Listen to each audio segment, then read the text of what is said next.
क्या है डीडीएमए की मीटिंग पे।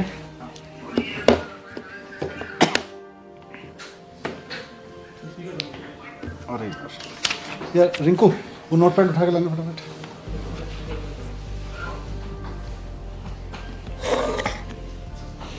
एक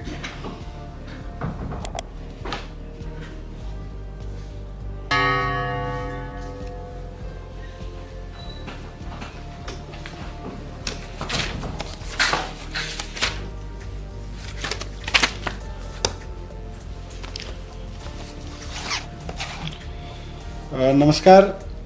दिल्ली में और दिल्ली सहित पूरे देश में ओमिक्रॉन जो वायरस है, कोविड का वेरिएंट है, उसका ग्राफ लगातार बढ़ रहा है, उसके केसेस की संख्या लगातार बढ़ रही है। पर अच्छी बात यह है कि इंटरनेशनली जो ट्रेंड अभी तक देखने को मिले उनसे हमने सबने बहुत कुछ सीखा देश में, और उससे ये भी समझ में आया कि ओमिक्रॉन कैसे बिहेव कर रहा है, उसका कैरेक्टर क्या है।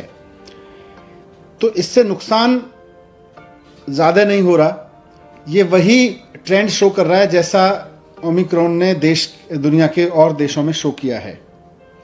आज टोटल में देखें तो दिल्ली में इस समय करीब करीब पिछले 8-10 दिन में जो केसेस आए हैं, पॉजिटिव केसेस टोटल इस समय दिल्ली में करीब 11,000 हैं।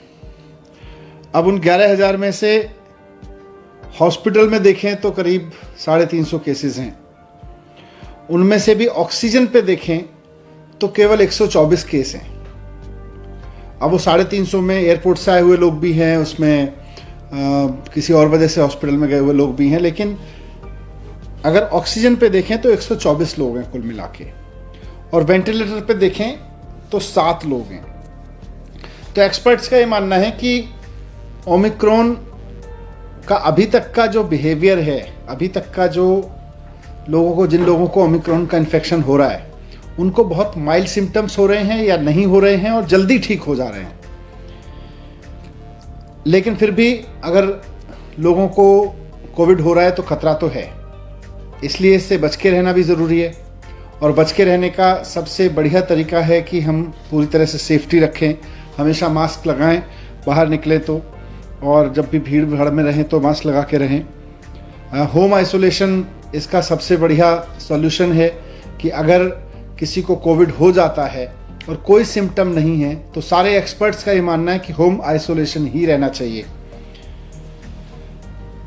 हॉस्पिटल केवल तभी जाएं जब आपकी ऑक्सीजन लेवल लगातार डिप हो रही हो या आपको कोई परेशानी हो, तो आज भी एक्सपर्ट्स ने यही बात दोहराई। लेकिन बढ़ते हुए केसेस को देखते हुए सरकार भी इस बात को लेकर चिंतित है कि ये बहुत तेजी से ना फैले, इसको जितना नियंत्रित किया जा सके, क्योंकि इसकी कोई डायरेक्ट दवाई तो है नहीं, तो इसको जितना हम नियंत्रित कर सकें, इसके बढ़ने की स्पीड को जितना हम नियंत्रित कर सकें, उतना हम इसको ठीक से मैनेज कर सकते हैं। तो इसलिए आज डीडीएमए की बैठक में सरकार ने कुछ फैसले लिए। उसमें सबसे इम्पॉर्टेंट है कि दिल्ली में सैटरडे और संडे को यानी वीकेंड्स पर अब कर्फ्यू रहेगा। तो लोगों से अपील है कि कर्फ्यू के दौरान बाहर ना निकलें, बहुत ज़रूरी होने पर हॉस्पिटल या कोई बहुत एसेंशियल ज़रूरत पर ही बाहर निकलें, लेकिन सैटरडे संडे को कर्फ्यू का पालन करें, घर में रहें, वर्क फ्रॉम होम करें या परिवार के साथ बैठें। दूसरा, केसेस ना बढ़ें, इसलिए ये भी फैसला लिया गया कि जितने भी गवर्नमेंट ऑफिसेज हैं उनमें एसेंशियल सर्विस वाले ऑफिसेज को छोड़कर सबको अभी दफ्तर आने से मना किया जाएगा और केवल ऑनलाइन या वर्क फ्रॉम होम कराया जाएगा। तो government offices work from home mode पे रहेंगे या ऑनलाइन मोड पे रहेंगे। प्राइवेट ऑफिसेज को 50% अलाउ किया जाएगा, वो 50% कैपेसिटी ऑफलाइन रखें और 50% ऑनलाइन या वर्क फ्रॉम होम रखें। एक और समस्या अभी पिछले दिनों में आ रही थी कि जो हमारे बस स्टॉप्स हैं दिल्ली में, लोग क्योंकि किसी न किसी काम से बाहर निकल ही रहे हैं, तो जो बस अड्डे हैं, बस स्टॉप्स हैं, बस स्टैंड हैं छोटे छोटे, और जो मेट्रो के स्टेशंस हैं, वो सुपर स्प्रेडर बनने का खतरा आ रहा था। क्योंकि आधी संख्या कर दी गई थी मेट्रो में कैपेसिटी की और साथ साथ बसेस में भी कैपेसिटी की, वो आधी कर दी गई थी संख्या।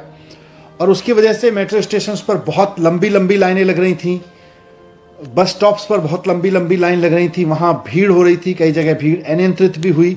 और ऐसे में कोरोना ओमिक्रॉन जो है वो सुपर स्प्रेड हो सकता है वहाँ से, इसलिए इसको देखते हुए ये भी फैसला लिया गया कि बसें और मेट्रो पूरी कैपेसिटी पे चलेंगी, लेकिन एक भी व्यक्ति को बिना मास्क के अंदर अलाउ नहीं किया जाएगा। तो अगर आप बस में जा रहे हैं या मेट्रो में जा रहे हैं तो बिना मास्क के आपको किसी भी कीमत पर अलाउ नहीं किया जाएगा, ना सिर्फ चढ़ना बल्कि वहाँ यात्रा करना भी अलाउ नहीं होगा। लेकिन बस और मेट्रो अब फुल कैपेसिटी पे चलेंगे, ये भी डिसीजन लिया गया। एक बार फिर से मैं कहूँगा कि घबराएं नहीं, घबराने की ज़रूरत नहीं है। मास्क को एक हथियार बनाएं, साथ साथ बहुत ज़रूरी हो तभी घर से बाहर निकलें, और जब निकलें तो अगर मेट्रो या ट्रेन से बस से जा रहे हैं तो उसमें भी ध्यान रखें कि मास्क लगा के चलेंगे। लेकिन सैटरडे संडे पूरी तरह से कर्फ्यू रहेगा, बाहर निकले तो, और जब भी भीड़ भाड़ में रहें तो मास्क लगा के रहें। होम आइसोलेशन इसका सबसे बढ़िया सॉल्यूशन है कि अगर किसी को कोविड हो जाता है और कोई सिम्टम नहीं है तो सारे एक्सपर्ट्स का ये मानना है कि होम आइसोलेशन ही रहना चाहिए। हॉस्पिटल केवल तभी जाएं जब आपकी ऑक्सीजन लेवल लगातार डिप हो रही हो या आपको कोई परेशानी हो, तो आज भी एक्सपर्ट्स ने यही बात दोहराई। लेकिन बढ़ते हुए केसेस को देखते हुए सरकार भी इस बात को लेकर चिंतित है कि ये बहुत तेजी से ना फैले, इसको जितना नियंत्रित किया जा सके, क्योंकि इसकी कोई डायरेक्ट दवाई तो है नहीं, तो इसको जितना हम नियंत्रित कर सकें, इसके बढ़ने की स्पीड को जितना हम नियंत्रित कर सकें, उतना हम इसको ठीक से मैनेज कर सकते हैं। तो इसलिए आज डीडीएमए की बैठक में सरकार ने कुछ फैसले लिए। उसमें सबसे इम्पोर्टेंट है कि दिल्ली में सैटरडे और संडे को यानी वीकेंड्स पर अब कर्फ्यू रहेगा।